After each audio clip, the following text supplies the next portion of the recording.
And so here's the human experiment. This is a difficult experiment because it's an unpleasant experiment, and getting subjects is always my biggest problem. So we gave people a very large, first of all, they had to starve overnight. They came in and then we gave them a very large glucose load, which is just really horrible.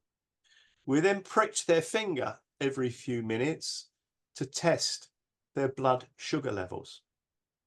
And we also wanted to know if this is working the way we think it's working, then you should actually get an increase in CO2 because you're using more oxygen as well as more sugar.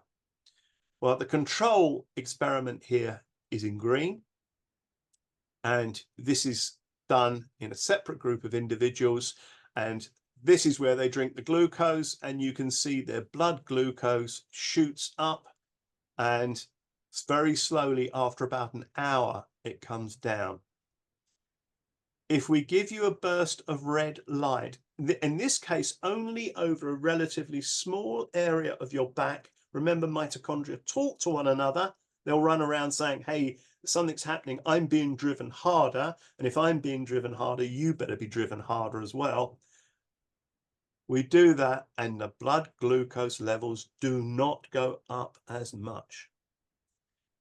To be sure that we're doing the right thing, we measured the CO2, and yes, the CO2 goes up because they're using the oxygen and they're using the glucose at the same time. Now, interestingly, 670 was the wavelength we used. You can see 670. It's a bit on the, it's kind of brightish red light. We've now changed this and we've gone over to deeper red lights that you can't see. So we've invited people in to have a cup of coffee. We've sat them down next to a panel which has got 850 nanometers in it. Can't see it. It's very, very, very deep red light. And we then invite them back a little bit later and we measure their blood glucose, we measure their visual function, everything improves. So it's not this specific wavelength, first of all. Secondly, we can now introduce this into your world without you being aware of it, and we can have physiological effects, and they're good. So if we think about someone with compromised mitochondria, we can potentially think about exposing them to light that doesn't disturb them.